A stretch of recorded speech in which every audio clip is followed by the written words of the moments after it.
Segment में।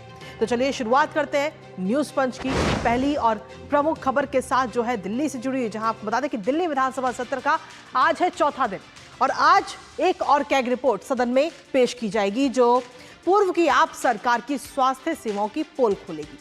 बताया यह जा रहा है कि इस रिपोर्ट में अस्पताल, मोहल्ला क्लिनिक, स्टाफ की कमी और भर्ती को लेकर के कई चीजों का जिक्र इसमें किया गया।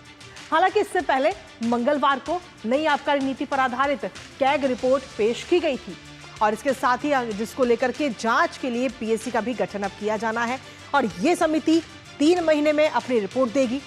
आपको बता दें कि भारतीय जनता पार्टी कुल 14 कैग रिपोर्ट सदन में पटल पर रखेगी, जिसमें से एक रिपोर्ट सामने आ चुकी है और दूसरी रिपोर्ट आज सामने आनी है, जिसके बाद आम आदमी पार्टी की मुश्किलें और ज्यादा बढ़ेंगी।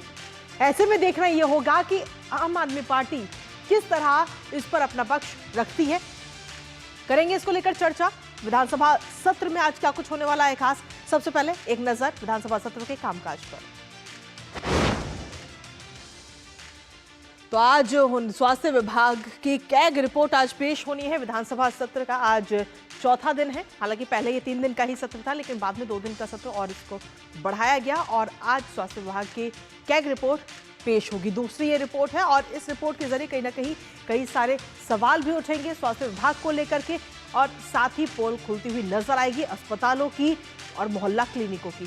बताएंगे विस्तार से आपको, लेकिन साथ ही जो दूसरी प्रमुख खबर है वो है स्वास्थ्य से जुड़ी हुई ऑडिट रिपोर्ट से कहीं ना कहीं राज खुलेंगे। ये जो पूरी ऑडिट रिपोर्ट है, इससे कई सारे राज आज खुलते हुए नजर आएंगे। इसके साथ ही सरकारी अस्पतालों का कार्यप्रणाली की पोल खुलती हुई इससे नजर आएगी कि आखिर जब आम आदमी पार्टी सत्ता में थी तो स्वास्थ्य विभाग में किस तरीके से काम होता था और कहां कहां खामियां पाई गई, वो तमाम बातें अब इस रिपोर्ट के जरिए आज सभी के सामने होंगी। हालांकि सूत्रों के हवाले से कई बातें इस रिपोर्ट के आने से पहले ही सामने आ चुकी हैं। इसके साथ ही अगर हम देखें तो सेवाओं की गुणवत्ता पर भी सवाल उठेंगे। स्वास्थ्य सेवाओं में किस तरीके से सेवा दी जा रही थी, लोगों की परेशानी, इन तमाम चीजों को लेकर सवाल उठाए जाएंगे। इसके साथ ही सीएम विधानसभा में ये रिपोर्ट पेश करेंगी और इस रिपोर्ट के पेश होने के बाद कहीं ना कहीं शराब नीति के बाद कैग की ये दूसरी रिपोर्ट है। कुल 14 रिपोर्ट आनी है और 14 में से ये दूसरी रिपोर्ट है, यानी कि आगे आने वाले समय में आम आदमी पार्टी की मुश्किलें और ज्यादा बढ़ती हुई नजर आएंगी। अब इस रिपोर्ट के अंदर और क्या कुछ खास है, एक बार उस पर भी नजर डाल लेते हैं, क्योंकि मोहल्ला क्लिनिकों की जो पोल है वो एकदम खुलती हुई नजर आई है। इसके जरिए मोहल्ला क्लिनिकों की पोल किस तरीके से खुली है वो आपको बता रही, क्योंकि जितने मोहल्ला क्लिनिक है जहां पर जांच की गई उनमें से 21 क्लिनिकों में टॉयलेट्स की सुविधा ही नहीं है। सोचिए जब टॉयलेट्स की सुविधा नहीं होगी तो महिलाएं और पुरुष किस तरीके से वहां पर जाएंगे। साथ ही 15 में बिजली बैकअप नहीं है, यानी कि अगर लाइट चली जाती है तो मोहल्ला क्लिनिक में छा जाएगा अंधेरा। 6 क्लिनिकों में जांच के लिए टेबल नहीं है। जब मरीज वहां पर पहुंचेगा तो आखिर उसकी जांच डॉक्टर्स कैसे करेंगे, इसके लिए टेबल ही मौजूद नहीं है। 12 में विकलांग मरीजों के लिए किसी प्रकार की कोई सुविधा नहीं दी गई। इसके साथ ही अगर देखें तो ये तो बात रही मोहल्ला क्लिनिक की। इसके अलावा आयुष डिस्पेंसरी जो है उसमें भी कई सारी खामियां नजर आई हैं। बात करें अगर दिल्ली की, तो दिल्ली में कुल 49 आयुष डिस्पेंसरी है, जिनमें से 17 में पावर बैकअप नहीं है, यानी कि लाइट जाने के बाद डिस्पेंसरी जो है उनमें भी अंधेरा छा जाएगा।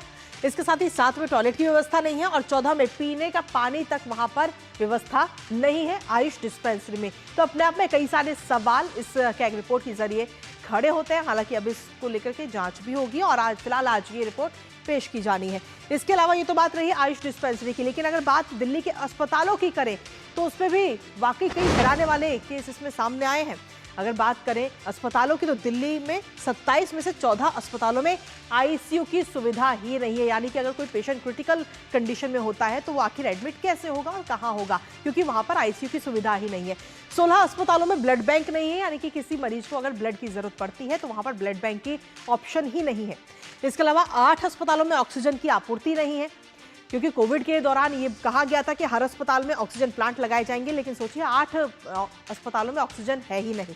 15 अस्पतालों में शवगृह सेवाएं नहीं है, अगर किसी मरीज की मृत्यु हो जाती है तो उसके शव को कहां रखा जाएगा, ये अपने आप में कई सवाल खड़े करता है। 12 अस्पतालों में एम्बुलेंस की सेवा नहीं है, यानी कि इमरजेंसी सेवाएं अगर किसी मरीज को जरूरत पड़े तो वहां पर एम्बुलेंस की व्यवस्था ही नहीं है। इसके साथ ही 2016-17 से लेकर के 2020-21 तक केवल 1357 बेड ही अस्पतालों में नए जोड़े गए। हालांकि ये आंकड़ा बहुत ज्यादा होना चाहिए था। इसके अलावा 8194 स्वास्थ्य सेवा कर्मचारियों की कमी है। सोचिए ये पद खाली पड़े हुए हैं, लेकिन दिल्ली में कहीं ना कहीं बेरोजगारी काफी ज्यादा, सर्जरी के लिए लंबे समय का इंतजार मरीजों को करना पड़ता है। और ऐसे में अगर हम देखें तो कांग्रेस के समय में कई अस्पताल शुरू किए गए थे, जिनमें से केवल 3 अस्पताल ही पूरे हुए। हमारे साथ में हमारे सहयोगी शैलेंद्र इस वक्त जुड़ रहे हैं, सीधा उन्हीं का रुख करते हैं। शैलेंद्र, अगर हम देखें तो दिल्ली विधानसभा सत्र का आज चौथा दिन और आज होनी है एक और कैग रिपोर्ट पेश। स्वास्थ्य विभाग से जुड़ी हुई ये रिपोर्ट है जो कहीं ना कहीं आगे आने वाले समय में आम आदमी पार्टी के लिए और कई मुश्किलें खड़ी करती हुई नजर आएगी। देखिए, इसमें सबसे अहम बात यह है कि ये आम आदमी पार्टी के गवर्नेंस मॉडल की पोल खोलेगी। जिस मोहल्ला क्लिनिक का बहुत प्रचार प्रसार किया गया था और ये कहा गया था कि 2 मुद्दे स्वास्थ्य और शिक्षा, उस पर आम आदमी पार्टी ये दावा करती है कि वो बाकी जो सरकारें हैं अलग अलग राज्यों में, उनसे उसने बेहतर काम किया है और इसका बहुत ढिंढोरा पीटा गया था। लेकिन बीजेपी तब विपक्ष में रहकर ये कह रही थी कि देखिए कुछ मोहल्ला क्लिनिक बेहतर करके उन्हें सामने पेश करके इस तरह का एक माहौल बनाया जा रहा है, जबकि स्थिति ऐसी नहीं है। अस्पतालों को बेहतर करने की कोई कार्य योजना पर ठीक से काम नहीं किया है दिल्ली की उस वक्त की केजरीवाल सरकार ने, और ये दरअसल बनावटी रूप में बताया जा रहा है कि हेल्थ में बहुत कुछ काम हुआ है। अब जो कैग रिपोर्ट आनी है और जिसमें सूत्रों के हवाले से कुछ बातें सामने आई हैं, वो ये कहती हैं कि कोविड के दौरान भी, क्योंकि कोविड के दौरान याद है कि स्वास्थ्य सेवाएं ज़्यादा से ज़्यादा हो चुकी, सबसे ज़्यादा प्राथमिकता वही उस दौरान थी, सभी राज्य सरकारों ने काम किया था। लेकिन दिल्ली में जितने बेड की बढ़ाने की ज़रूरत थी और जितनी मंजूरी मिली थी या जितनी क्षमता थी बढ़ाने की, उतने भी बेड बढ़ाए नहीं गए।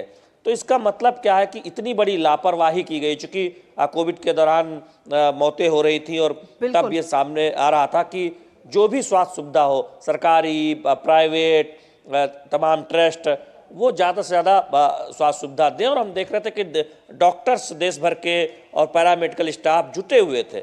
लेकिन बतौर राज्य सरकार क्या जिम्मेदारी होनी चाहिए थी दिल्ली की केजरीवाल सरकार की, वो जिम्मेदारी क्या थी, उस जिम्मेदारी को केजरीवाल सरकार ने निभाया निभाया तो कितना निभाया और फिर नहीं निभाया, इन सब का एक जो है दस्तावेज आंकड़ों के लिहाज से कैग रिपोर्ट में सामने आने वाला है। आपने तमाम बातें बताई जो संभवतः कैग रिपोर्ट में सामने आ सकती है, जो मीडिया के हवाले से आई हैं।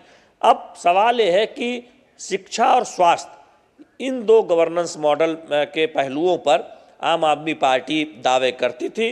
कैग रिपोर्ट इन सब की पोल खोलने वाली है। आप आज देखेंगे कि स्वास्थ्य से जुड़ी रिपोर्ट से तमाम बातें सामने आएगी। आबकारी नीति जो वापस ले ली गई थी, जिसकी वजह से हम जानते हैं जेल भी गए मनीष सिसोदिया, अरविंद केजरीवाल, उस पर कैग रिपोर्ट आई। कैग रिपोर्ट में कहा गया कि 2000 करोड़ से ज़्यादा का घाटा, राजस्व नुकसान हुआ, किस तरह से दिल्ली में जगह जगह शराब की नई दुकानें खुली गई, किस तरह से कुछ लोगों को फायदा दिया गया, कुछ कंपनियों को, उसका तो तमाम जिक्र ही है जो लोक लेखा समिति को भेजा जा चुका है। तो उसका गठन होगा, 3 महीने में रिपोर्ट आएगी। अब ये एक और कैग रिपोर्ट है, क्योंकि अभी विधानसभा की कार्रवाई आगे और होनी है, आज भी है और 3 तारीख को भी है, सैटरडे संडे के बाद, तो उस दिन भी हो सकता है कि चर्चा भी हो या कोई एक और कैग रिपोर्ट सामने आए। तो केजरीवाल के दौरान जो कुछ हुआ था, आम आदमी पार्टी सरकारों के दौरान जो कुछ हुआ था, अब उसकी एक एक प्रामाणिक जानकारी कैग रिपोर्ट के जरिए जनता के बीच आ रही है, विधानसभा के पटल पर जब रखा जा रहा है। चलिए, फिलहाल बहुत बहुत शुक्रिया शैलेंद्र, और आज के विधानसभा सत्र पर अपनी नजर आप लगातार बनाए रखिएगा। आगे भी आपसे अपडेट्स हम लेते रहेंगे। और इसी के साथ अगली महत्वपूर्ण खबर का रुख कर लेते हैं, जो कहीं ना कहीं पंजाब से जुड़ी हुई। जी हाँ, जहां दिल्ली में इस वक्त आप पार्टी